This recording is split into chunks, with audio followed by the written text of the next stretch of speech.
Nous sommes de retour dans cette édition du 6 octobre 2022 du live de TV Finance. Merci beaucoup si vous nous rejoignez à l'instant. Et désormais, il est temps d'ouvrir notre rubrique économique avec notre invité Pierre Sabatier. Bonjour Pierre.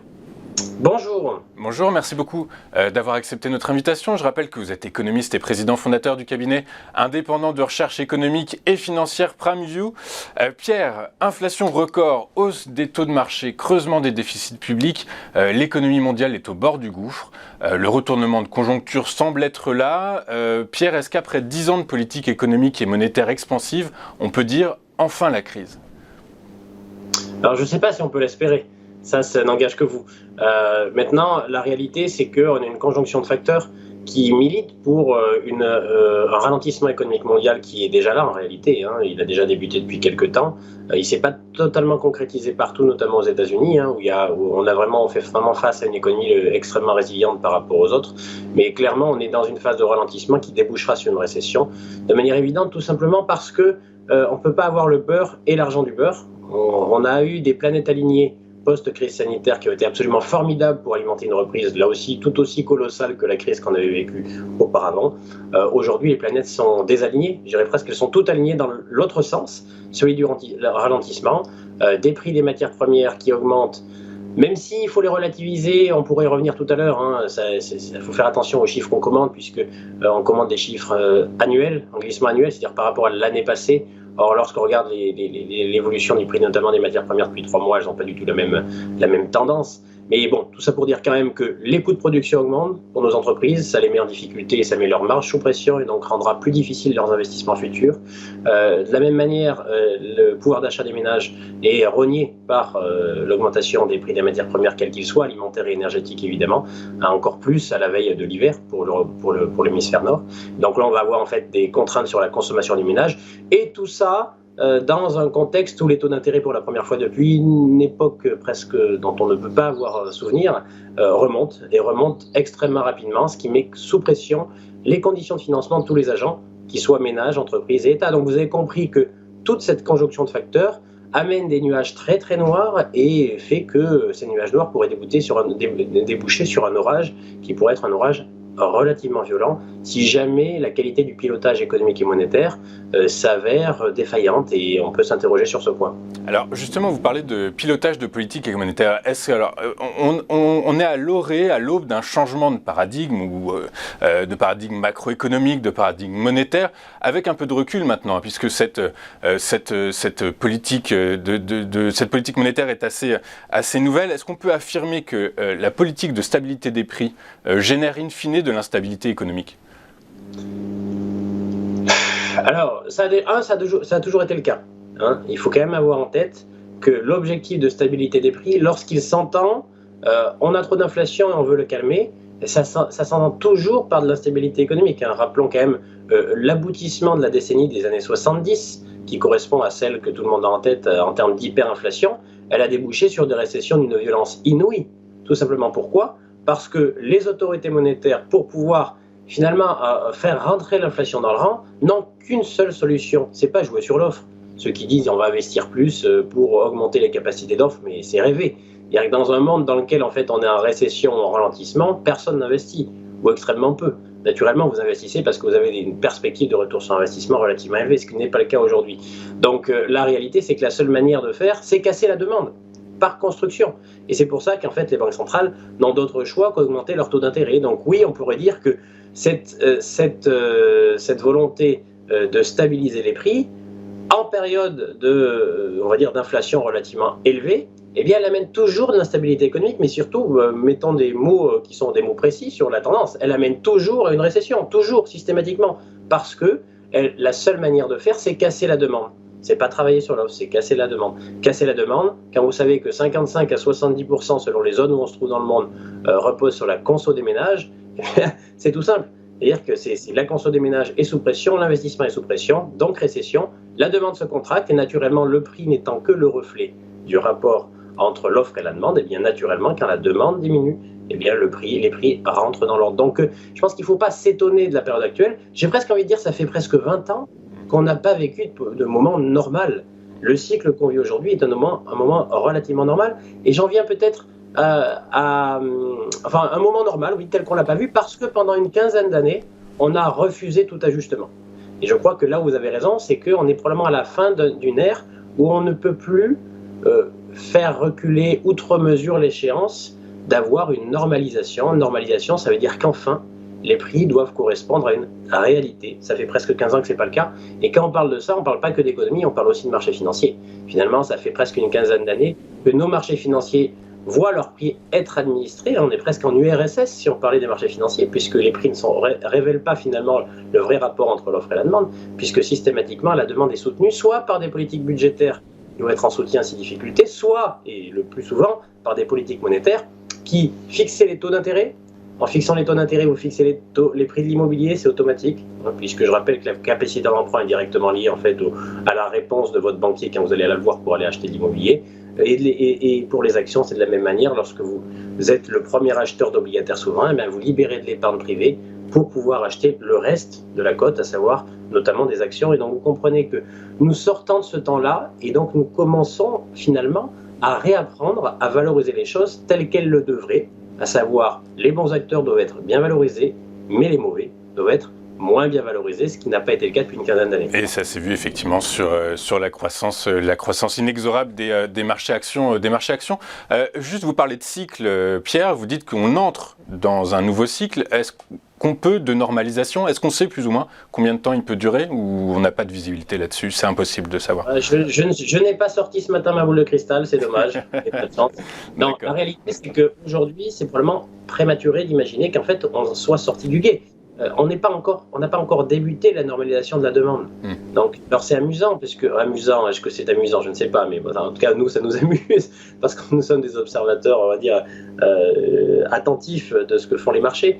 Les investisseurs sont aux aguets, et en fait, n'attendent qu'une chose, c'est qu'en fait, on sorte de ce moment où les banques centrales disent nous allons restreindre les conditions de financement, rendre finalement la vie plus difficile au marché et donc aux ménages et aux entreprises quant à leur capacité à investir. Eh bien, ils sont aux aguets de ce changement de discours.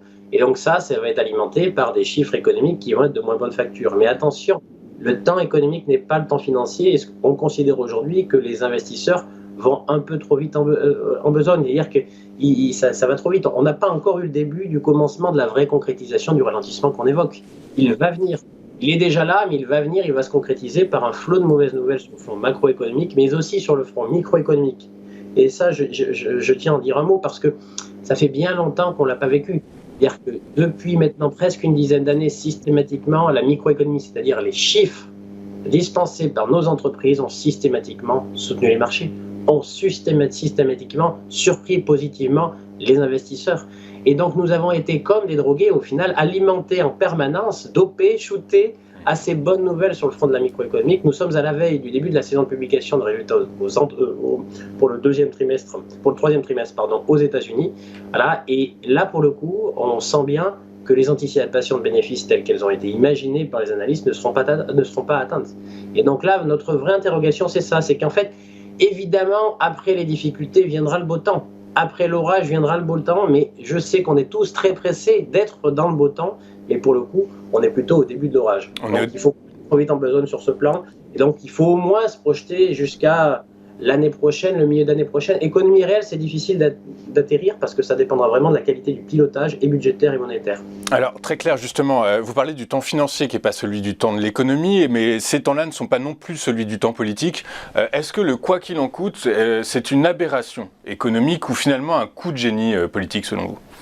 Alors, j'étais intervenu sur ce plan très très tôt au moment de la crise sanitaire. Vous savez, en fait, les analogies qui étaient faites à l'époque, à savoir un choc d'une brutalité inouïe dont les gens ne se sont pas aperçus la violence, mais en termes de demande,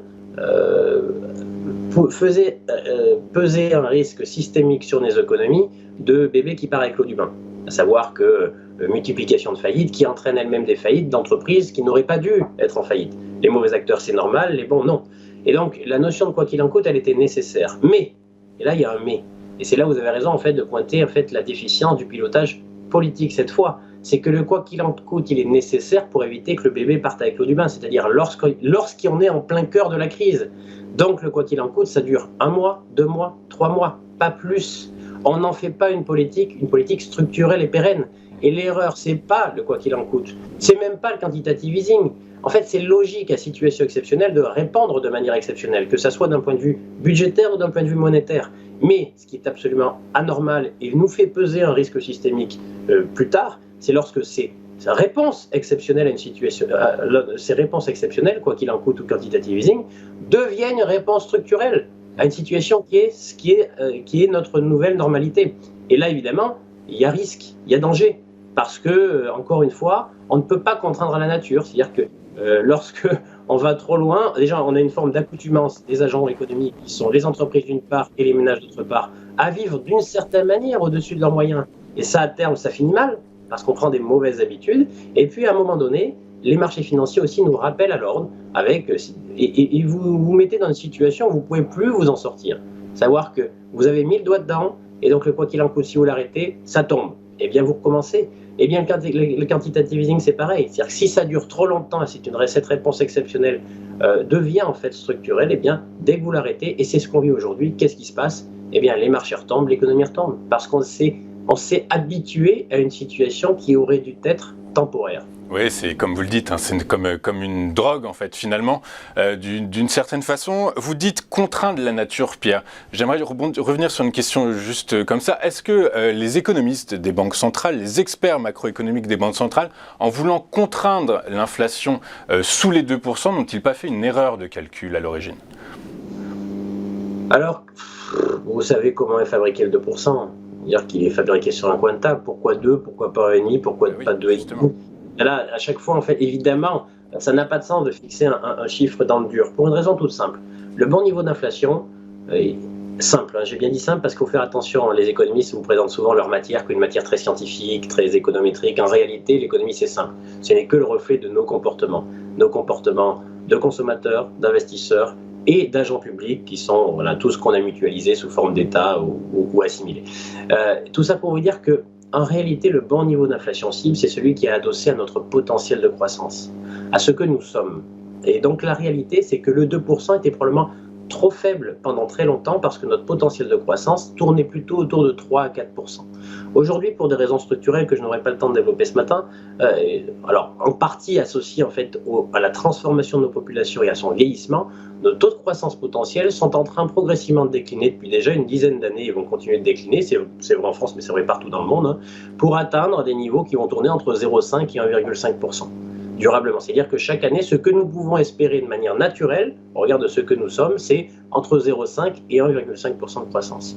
Fixer évidemment un taux d'inflation à 2%, et là, pour le coup, probablement trop élevé, on n'y arrivera jamais. Alors là, on y est, on est largement au-dessus, mais pour des questions en fait essentiellement d'héritage, de chocs exogènes, de choses qu'on a fait de manière extraordinaire, de manière exceptionnelle, qu'on reprend en fait en pleine face en boomerang. Mais à terme, le bon niveau d'inflation cible pour les autorités monétaires, il sera vraiment en deçà de 2%. Vous comprenez? C'est qu'en réalité, ce chiffre-là doit toujours être adossé à un taux de croissance potentiel. Donc le 2% en valeur absolue n'a strictement aucun sens économique, on va dire, en termes de qualité de pilotage.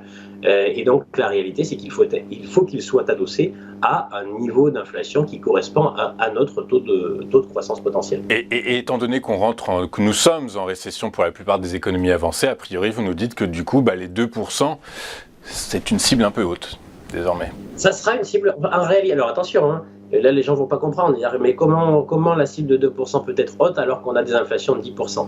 Attention, là en l'occurrence, l'inflation de 10%, je l'ai dit tout à l'heure, l'inflation c'est quoi? C'est le rapport entre l'offre et la demande. Nous subissons aujourd'hui des chocs d'offres qui sont des chocs d'offres colossaux, qui amènent l'inflation à des niveaux très élevés. C'est pas parce que les économies vont trop vite qu'il y a de l'inflation, c'est parce que nous subissons une succession de chocs externes, notamment sur l'offre, de manière récurrente depuis maintenant quelques années, post-crise sanitaire sur un engorgement de l'outil de production, notamment chinois, pendant un temps. Ensuite, la guerre, bien évidemment, qui ajoute en fait de la hausse au prix des matières premières énergétiques et donc par extension tout le reste.